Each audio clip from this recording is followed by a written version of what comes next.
Mahadevappa Rampure medical college ಮತ್ತು ಬಸವೇಶ್ವರ ಆಸ್ಪತ್ರೆ ಹೊಸ ಬ್ಲಾಕ್ ಕಟ್ಟಡ ಕಾಮಗಾರಿಗೆ ಚಾಲನೆಯನ್ನು ನೀಡಲಾಗಿದೆ. ಕಾರ್ಯಕ್ರಮವನ್ನು ದೀಪ ಬೆಳಗಿಸುವುದರ ಮುಖಾಂತರವಾಗಿ ಉದ್ಘಾಟನೆ ಮಾಡಿ ಶಂಕುಸ್ಥಾಪನೆ ಮಾಡಿ ಅಡಿಗಲ್ಲು ಮಾಡಲಾಗಿದೆ. ಈ ಸಂದರ್ಭದಲ್ಲಿ ಶ್ರೀ ದಾಕ್ಷಾಯಿಣಿ ಅವ್ವ ಹಾಗೂ ಶಶೀಲ್ ಜಿ ನಮೋಸಿ ಸೇರಿದಂತೆ ಅನೇಕರು ಕಾರ್ಯಕ್ರಮ ಉದ್ದೇಶಿಸಿ ಮಾತನಾಡಿದ್ದಾರೆ. Bureau report RJ32 Kannada news, Kalaburagi. ನನಗೂ ಮತ್ತು ನಮ್ಮ ಆಡಳಿತ ಮಂಡಳಿಯ ಸದಸ್ಯರಿಗೂ ಅತ್ಯಂತ ಸಂತೋಷ ಆಗುತ್ತೆ ಅಂತ ಬಹಳ ನಾನು ಸ್ಪಷ್ಟಪಡ್ಲಿಕ್ಕೆ ಇಷ್ಟಪಡ್ತೇನೆ. We should have organized this immediately after we got 50 seats. ಕೆಲವು ಕಾರಣಗಳಿಂದ ವಿಳಂಬ ಆದ್ರೆ ನನಗನ್ಸದ ಅದು ಎರಡು UG and PG ಬಂದಿದ್ದಕ್ಕಾಗಿ 26 PG ಕೂಡ ಬಂತು, ಎರಡು ಸೇರಿ ನಾವು ಮಾಡೋಣ ಅಂತ ಇವತ್ತು ಆ ಶುಭ ದಿನ ಬಂದಿದೆ ಅಂತ ನಾನು ತಮ್ಮ ಜೊತೆಗೆ ಹಂಚ್ಕೊಳ್ಳಿಕ್ಕೆ ಇಚ್ಛೆ ಪಡ್ತೇನೆ. ಇಂಥ ಒಂದು ಸಂದರ್ಭದಲ್ಲಿ ಪೂಜ್ಯರ ನಮ್ಗೆ ಆಶೀರ್ವಾದ ಬೇಕು. ನಾವು ಯಾವತ್ತು ನಾವು ಕಣ್ಣು ತೆಗೆದಾಗಿದ್ದ ನಮ್ಮ ಭಾಗದ ದೇವರು ಅಂತ ಶರಣಬಸವೇಶ್ವರ ಅವ್ರನ್ನ ನಡ್ಕೊಂಡು ನಾವು ಎಲ್ಲ ಕೆಲಸವನ್ನ ಮುಂದುವರಿಸ್ತೇವೆ. ಹೀಗಾಗಿ 9ನೇ ಪೀಠಾಧಿಪತಿಗಳ ಆಶೀರ್ವಾದ ಈ ಕಾರ್ಯಕ್ರಮದಲ್ಲಿ ಬೇಕಂತ ಅವ್ರನ್ನ ನಾವು ಕರ್ಸ್ಕೊಂಡಿದ್ದೇವೆ.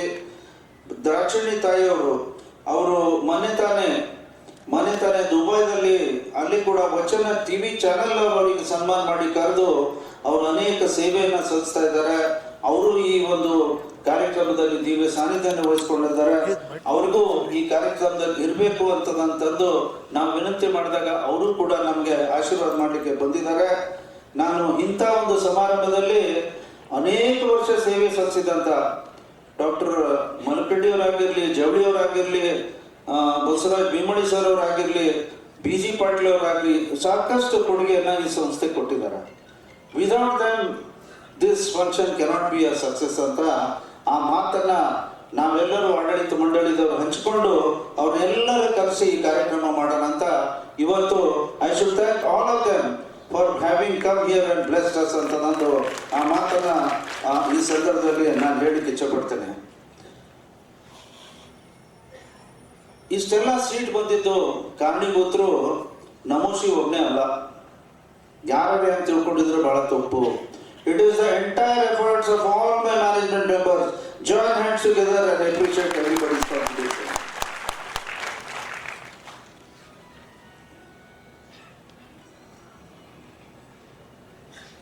ಅನೇಕ ಬದಲಾವಣೆಗಳನ್ನು ತಂದಿದ್ದೇವೆ. ಡಾಕ್ಟರ್ ಮಲ್ಲಿಕರೆಡ್ಡಿ ಸಾಹೇಬರು ಬೇರೆ ಬೇರೆ ಸಂಸ್ಥೆಯಲ್ಲಿ ಏನಾಗಿದೆ ಅಂತದಂತೂ ಕೂಡ ಕೆಲವು ಮಾತನ್ನ ಹೇಳಿದ್ರು. ನಾನು ಅದ್ರ ಬಗ್ಗೆ ಬಹಳ ಮಾತಾಡ್ಲಿಕ್ಕೆ ಹೋಗೋದಿಲ್ಲ. ಆದ್ರೆ we have a legacy of 68 years. This is the 68th year. And on one side we see a lot of achievements, ಸಾಕಷ್ಟು ಸಾಧನೆ ಮಾಡಿದ್ದೇವೆ. ಇನ್ನೊಂದು ಕಡೆ ಎಲ್ಲೋ ಒಂದು ಕಡೆ ಇದೇ ಅವ್ರು ಹೇಳಿದಂತೆ KLE ಆಗಲಿ ಅಥವಾ ಇವತ್ತು ಬಾಪೂಜಿ ಆಗಲಿ or for that matter even Basaveshwara education society of Bagalkot, BLD education society ಅವ್ರು ನನ್ನ ನೆನಪಿದೆ. ಭೀಮಳ್ಳಿ ಅವರವರಿಗೆ ಸಹಕಾರ ಕೊಟ್ಟಾದ್ಮೇಲೆ ಅವ್ರ ಪೋಸ್ಟ್ ಗ್ರಾಜುಯೇಟ್ ಸೀಟ್ಸ್ಗೆ ಅಥವಾ MBBS ಕೂಡ ಪ್ರಾರಂಭ ಮಾಡಿರುವಾಗ ನಾವೆಲ್ಲರೂ ಸಹಕಾರವನ್ನು ಕೊಟ್ಟಿದ್ದೇವೆ.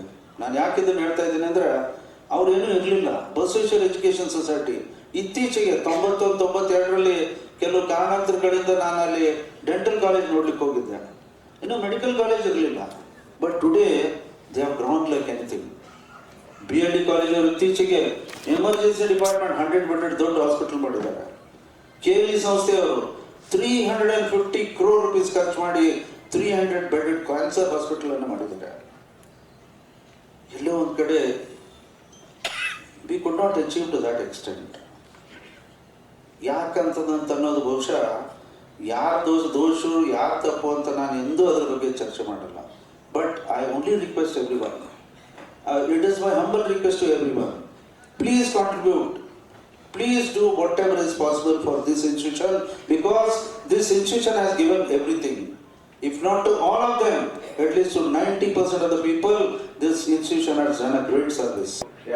ಮೂರೇ ಫಂಕ್ಷನ್ ಆಗಿರ್ಬೋದು, ಅದು ಸ್ಪೆಷಲಿ ಬಸವೇಶ್ವರ ಆಸ್ಪತ್ರೆ ಹಾಗೂ MRMC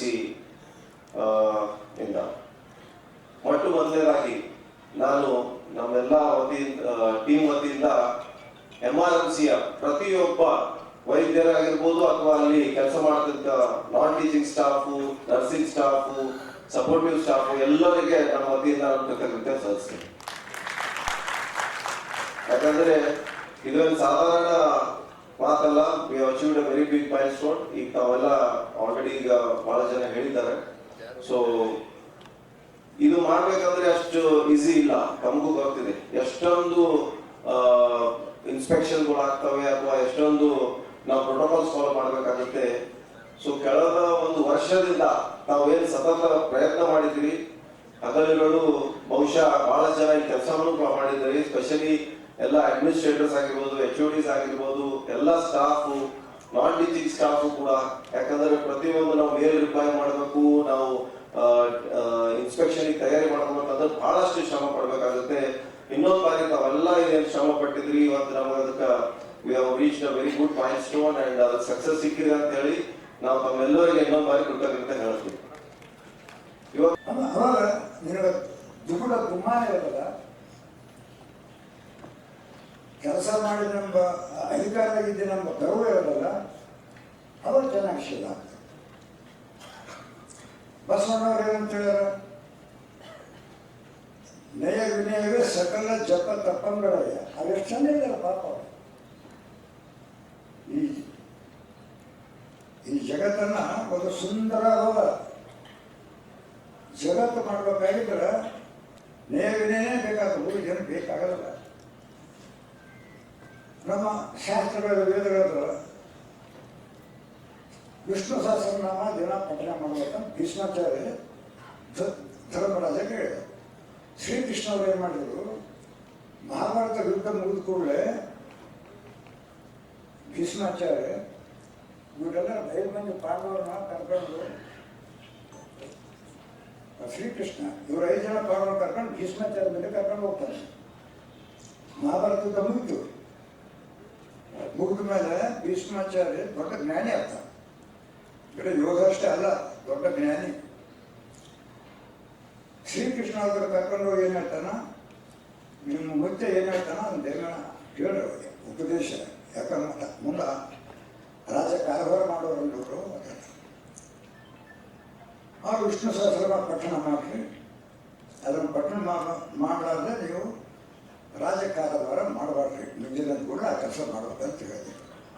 ಆದ್ರೆ ಆ ವಿಷ್ಣು ಸಹಸ್ರನಾಮದಲ್ಲಿ ಏನಂತ ಹೇಳ್ತಾರ, ದಯಮಾಡಿ ಸ್ವಲ್ಪ ನೆನೆಸ್ಕೊಳ್ರಿ ನೀವು. ಇವು ವೇದ ಜಗಳ ಶಾಸ್ತ್ರ ಅಷ್ಟೇ ಸಾಕು. ವೇದದ ಮೇಲೆ ಬಾಧಗಳು ತಿಳಿಸಾದು ಅದು ಬೇಡ. ಇವನು ಶಾಸ್ತ್ರ ಅಂತ ತಿಳ್ತಾರೆ. ನೀವು ಬೇರೆ ಅವರೇ ಹೇಳ್ಯಾರ, ಯಾರು ಭೀಷ್ಮಾಚಾರ್ಯರು ವಿಷ್ಣು ಸಹಸ್ರನಾಮ ಪಠಣ ಮಾಡ್ತಾರೆ ಹೇಳಿದ್ದು ಭೀಷ್ಮಾಚಾರ್ಯ. ಈ ಎಲ್ಲ ನೀವು ಪಠಣ ಮಾಡಿದೆಲ್ಲ ಯೂಸ್ಲೆಸ್. ಇದು ಯಾವಾಗ ಫಲಕಾರಿ ಆಗ್ತದೆ ವಿಷ್ಣು ಸಹಸ್ರನಾಮ ಹೇಳಿದಂತಂದ್ರೆ, ನಿಮ್ಮ ದಿನನಿತ್ಯದ ಆಚಾರ ವಿಚಾರ ಕರೆಕ್ಟ್ ಅಂದಾಗ ಮಾತ್ರ ಈ ಪಠಣ ಮಾಡಿದ್ದು ಉಪಯೋಗ ಆಗ್ತದೆ, ಇದ್ರ ಉಪಯೋಗ ಆಗಲಿ. ಯಾವ ಯೂಸರ್ಸ್ ಅಂತ ಅದೇ ವಿಷ್ಣು ಸಹಸ್ರನಾಮ ಹೇಳಿ